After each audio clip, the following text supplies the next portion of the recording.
आज के दिन हम सब लोग जननायक कर्पूरी ठाकुर जी का स्मरण करते हैं, उनको याद करते हैं और उनके चरणों में श्रद्धा सुमन अर्पित करते हैं। ये परंपरा हम लोग जब कर्पूरी जी का स्वर्गवास हुआ 1988 में, तब से आज तक हम लोग इस परंपरा को निभाते रहे। और हम सबों के नेता आदरणीय मुख्यमंत्री नीतीश कुमार जी तब युवा लोक दल के अध्यक्ष हुआ करते थे और युवा लोक दल के अध्यक्ष के नाम से हम लोग कर्पूरी जी के जयंती समारोह का आयोजन किया करते थे और उनका स्मरण किया करते थे। और अब हम लोग पार्टी का जो अति पिछड़ा प्रकोष्ठ है उसके माध्यम से जननायक कर्पूरी ठाकुर जी का स्मरण करते हैं और उनके चरणों में श्रद्धा सुमन अर्पित करते हैं। मंगनीलाल मंडल जी ने अभी एक बात कही थी, बहुत वहीं से हम शुरू करते हैं। माननीय मंगनीलाल मंडल जी ने कहा कि जब कर्पूरी जी का स्वर्गवास हुआ 1988 में और उनकी जो शव यात्रा पटना में निकली, उस यात्रा में हर जुबान पर जो लाखों की संख्या में पूरे पटना का कोई भी सड़क ऐसा नहीं था जो जन सैलाब नहीं उमड़ रहा था। बैठे नहीं यार। तो उस जन सैलाब के हर जुबान से एक ही नारा निकल रहा था, कर्पूरी तेरे अरमानों को, आप कर्पूरी तेरे सपनों को अंतिम लक्ष्य तक पहुंचाएंगे। क्या था उनका सपना? उनका एक ही सपना था पूरे जीवन में कि बिहार के जो गरीब गुरबा लोग हैं, बिहार में जो सबसे निचले पायदान पर खड़े लोग हैं, उनमें आत्मसम्मान जागे, उनको समाज के मुख्य धारा में लाया जाए, वो समाज में इज्जत के साथ सर उठा के जीना सीखे। यही कर्पूरी जी का सपना था। और कर्पूरी जी के बाद उस सपना का पूरा किसने किया? जब नीतीश कुमार जी बिहार के मुख्यमंत्री बने 2005 में, मैं उसमें पार्टी का प्रदेश अध्यक्ष था। 2006 में इन्होंने पंचायती राज व्यवस्था में अति पिछड़े वर्ग के लोगों को 20% का आरक्षण दिया, 50% महिलाओं को आरक्षण देने का काम किया। 2007 में नगर निकाय के चुनाव में उन्होंने 20% अति पिछड़े वर्ग के लोगों को और 50% महिलाओं को आरक्षण देने का काम किया। उन्होंने क्या किया? ये आरक्षण देने से, आरक्षण देने का अर्थ एक ही था। आरक्षण देने के पीछे उद्देश्य एक ही था कि जो वर्ग वर्षों से समाज में पिछले पंक्ति में खड़ा था, जो सबसे निचले पायदान पर खड़ा था, उसको समाज के मुख्य धारा में लाने का काम इन्होंने किया और सम्मान के साथ जीने का सिखाया। बाद में चला, बाद में प्रक्रिया होते रही। हम लोग भी एक गठबंधन में थे। 2006 में चुनाव हो गया, 2011 में चुनाव हो गया, 2016 में चुनाव हो गया, 2021 में चुनाव हो गया और जब 2022 में नगर निकाय का चुनाव आया तो कुछ लोगों ने साजिश करके, षड्यंत्र करके अति पिछड़े वर्ग के आरक्षण को समाप्त कराने के लिए हाई कोर्ट और सुप्रीम कोर्ट तक का दरवाजा खटखटाया।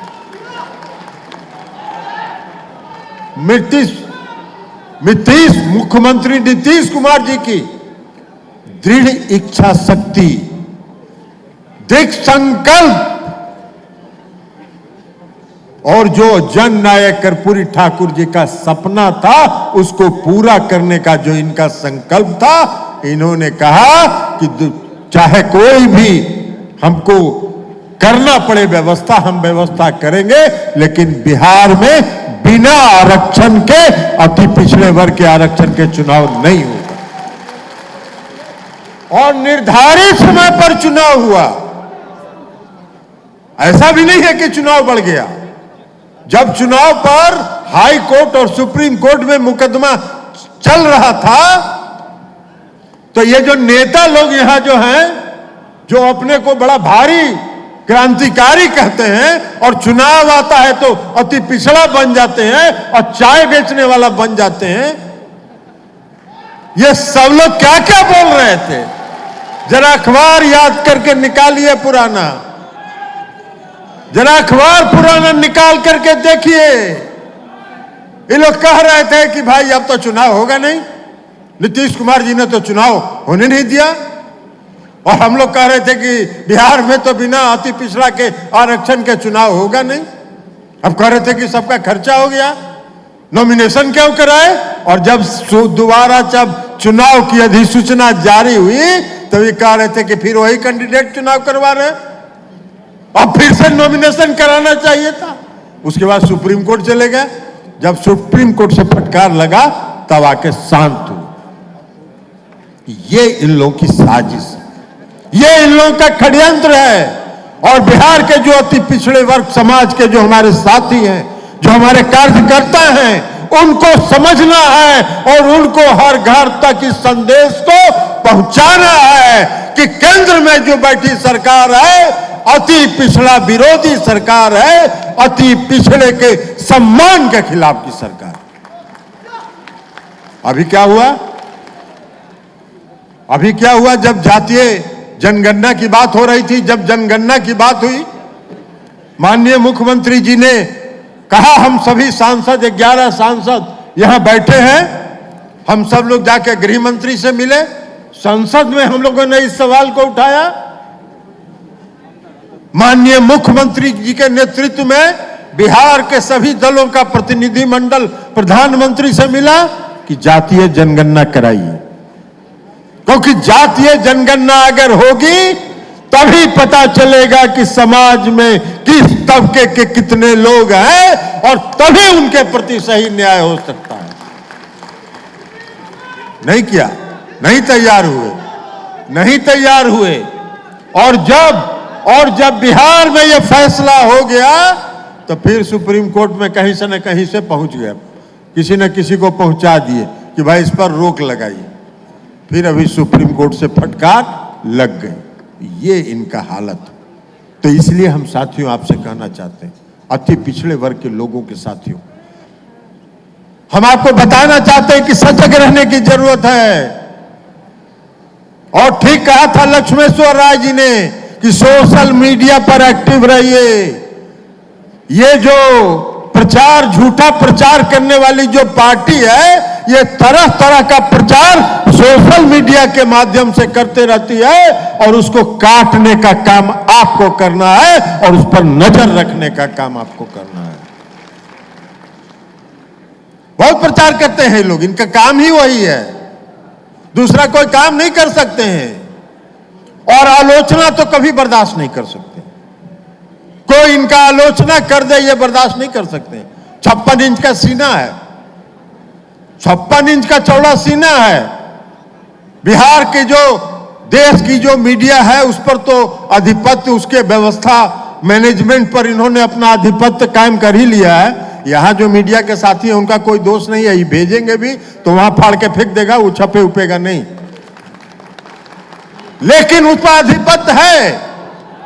वो कोई नहीं छापता है, कहीं देखते हैं एक को लाइन कहीं अखबार में पढ़ते हैं? नहीं पढ़ते। एक बीबीसी है, बीबीसी ने डॉक्यूमेंट्री बनाया अभी एक, और एक डॉक्यूमेंट्री बनाया और इनका पूरा चेहरा उजागर कर दिया कि इनका क्या चेहरा है। और जब वो चेहरा इनका उजागर किया तो उस पर इन्होंने हिंदुस्तान में उसके प्रसारण पर ऑफिशियली बैन करने का काम किया, उस पर रोक लगाने का काम किया। अरे 56 इंच सीने वाले को एक बीबीसी का डॉक्यूमेंट्री से क्यों डर लगता है भैया? आपका तो 56 इंच का सीना है तो बीबीसी को बनाने दो। नहीं, इसलिए कि इनका चेहरा बेनकाब हो जाता। हम 2014 के चुनाव में, लोकसभा के चुनाव में क्या क्या प्रचार कर रहे थे? कह रहे थे कि अति पिछड़ा का बेटा देश का प्रधानमंत्री बनने वाला है। अरे भाई, कहां का अति पिछड़ा? कहां गुजरात में कोई पिछड़ा, अति पिछड़ा है क्या? अरे बिहार एकमात्र राज्य है इस पूरे देश में जहां मुख्यमंत्री नीतीश कुमार जी ने अति पिछड़ा वर्ग की समाज की मान्यता दी है और उसकी पहचान दी है। नहीं है कहीं। और आप तो जिस समाज से आते हैं वह पिछड़ा वर्ग में भी नहीं था। अति पिछड़ा वर्ग की तो बात ही छोड़ दीजिए, वो तो पिछड़ा वर्ग में भी नहीं था। जब आप वहां के मुख्यमंत्री बने तो आपने अपने समाज को पिछड़ा वर्ग में शामिल करने का काम किया। तो अति पिछड़ा कहां से बन गए भाई आप? तो तरह तरह का प्रचार करते हैं, धार्मिक उन्माद, धार्मिक समाज को धर्म के आधार पर बांटने के चक्कर में रहते हैं। और कह रहे थे भाई 2014 में कि चाय बेचते थे। अरे भाई, एक बार भी तो बता दीजिए इस देश को कि कौन सा टी स्टॉल था आपका, कौन सा स्टेशन पर चाय बेचते थे? कहीं नहीं मिलेगा। खाली प्रचार करना है। तो इसलिए साथियों, हम आपको कहें कि माननीय मुख्यमंत्री, हम सबों के नेता, हम सबों को इस बात का गर्व है कि हम लोग कर्पूरी ठाकुर जी के सपनों को लेकर चल रहे हैं राजनीति में। और जब कर्पूरी ठाकुर जी के सपनों को हम राजनीति में लेकर चल रहे हैं तो उसको पूरा करने का काम हमारे माननीय नेता, आदरणीय नेता नीतीश कुमार जी उसको पूरा करने का काम कर रहे हैं। और हम सबों को नीतीश कुमार जी के हाथ को मजबूत करना है। और 2000 बहुत लोग हैं नीतीश कुमार जी के, हम समझते हैं कि दोस्त कम होंगे, लेकिन इनसे जलने वाले लोग बहुत हैं, इनसे जलन रखने वाले लोग बहुत हैं। तो इसलिए हम लोग को सतर्क भी रहना है और हम लोग सबको सतर्क रहना है और एकदम एक्टिव रहना है सोशल मीडिया पर, क्योंकि ये धार्मिक उन्माद फैलाने का प्रयास करते रहते हैं, बीच बीच में समाज में गड़बड़ी पैदा करने का काम करते हैं। जननायक कर्पूरी ठाकुर जी क्या वही विचार था जो आज नीतीश कुमार जी बिहार के सरजमीन पर उतार रहे हैं? सबका न्याय, आपसी भाईचारा, सांप्रदायिक सद्भाव, आपसी सामाजिक सद्भाव, ये उनका संकल्प था, ये उनकी सोच थी और उसी को लेकर आज नीतीश कुमार जी भी आगे बढ़ रहे हैं। तो हम सबों को आज उसको संजो के रखना है, उस पर हम सबों को निगरानी रखनी है और नीतीश कुमार जी के हाथ को मजबूत करना है। यही संकल्प आज हम 24 जनवरी 2023 को लेके अपने अपने घर जाएं, ताकि हमारा जो लक्ष्य है वो दिल्ली की तरफ प्रस्थान करने का, वो दिल्ली की तरफ हम लोग प्रस्थान करें। ये लक्ष्य निर्धारित करके हमको चलना है और यही संकल्प आज लेना है। इसी आशा के साथ जननायक कर्पूरी ठाकुर के चरणों में श्रद्धा सुमन अर्पित करते हुए हम अपनी बात समाप्त करते हैं। बहुत बहुत धन्यवाद।